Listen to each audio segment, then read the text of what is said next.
നേത്ര സംരക്ഷണത്തിന് നമ്മുടെ Ahalya. Ahalya foundation eye hospital, കേരളത്തിൽ എല്ലായിടത്തും.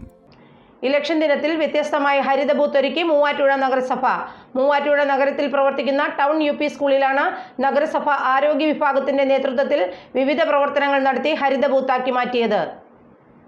ലോക്സഭാ തെരഞ്ഞെടുപ്പിനെ ഹരിതാഭമാക്കുകയും പ്ലാസ്റ്റിക് മുക്തമാക്കുകയും ചെയ്യുക എന്ന ലക്ഷ്യത്തോടെയാണ് മൂവാറ്റുപുഴ നഗരസഭ ഹരിത ബൂത്ത് നിർമ്മിച്ചത്. മൂവാറ്റുപുഴ നഗരത്തിലെ ടൗൺ UP സ്കൂളിലെ 2 ബൂത്തുകളിലാണ് നഗരസഭ ഹെൽത്ത് വിഭാഗത്തിന്റെ നേതൃത്വത്തിൽ ഹരിത ബൂത്താക്കി മാറ്റിയത്.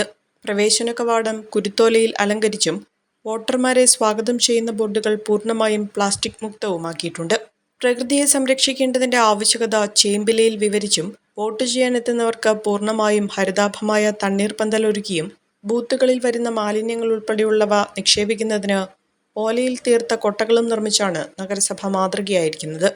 46-ാം ബൂത്തിൽ 1219 വോട്ടർമാരും 47-ാം ബൂത്തിൽ 1262 വോട്ടർമാരുമാണ് ഉള്ളത്. വോട്ട് ചെയ്യാനെത്തുന്നവർക്ക് കുടിക്കുന്നതിനായി ദാഹജലം നൽകുക എന്ന ലക്ഷ്യത്തോടെയാണ് തണ്ണീർപ്പന്തൽ ഒരുക്കിയിരിക്കുന്നത്. തണുത്ത വെള്ളം മൺകൂജിയിൽ വോട്ടർമാർക്കായി നഗരസഭ കരുതിയിരിക്കുന്നു. വെള്ളം തീരുന്ന മുറയ്ക്ക് അത് നിറയ്ക്കുന്നതിനായി പ്രത്യേക ജോലിക്കാരെയും നഗരസഭ നിയമിച്ചിട്ടുണ്ട്. കുരുത്തോല ഉപയോഗിച്ച് മനോഹരമാക്കിയാണ് സ്കൂൾ അലങ്കരിച്ചിരിക്കുന്നത്.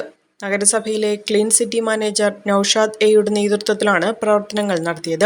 നഗരസഭാ ജീവനക്കാർ, ശുചീകരണ തൊഴിലാളികൾ എന്നിവർ ഹരിതബൂത്ത് നിർമ്മാണത്തിനായി പ്രവർത്തിച്ചു. കോളേജിന് നാക്കിൻ്റെ A++ അക്രഡിറ്റേഷൻ ഉണ്ട്. ഇപ്പോൾ അതേ കോളേജ് ഓട്ടോണമസ് ആയി. ഇപ്പോഴത്തെ പിള്ളേരുടെ ഭാഷയിൽ പറഞ്ഞാൽ പഠനകാലം ഞങ്ങളുടെ കളറാ. UGയിലും PGയിലായിട്ട് ഈ കാണുന്ന കോഴ്സുകളൊക്കെ ഇവിടെ ഉണ്ട്. നിർമ്മലയിൽ നിന്നും പാസ്സായവർക്ക് ജോലിക്കായിട്ട് കാത്തിരിക്കേണ്ടി വരില്ല. Nirmala College, Muvatupuzha, an inspiring journey into the future.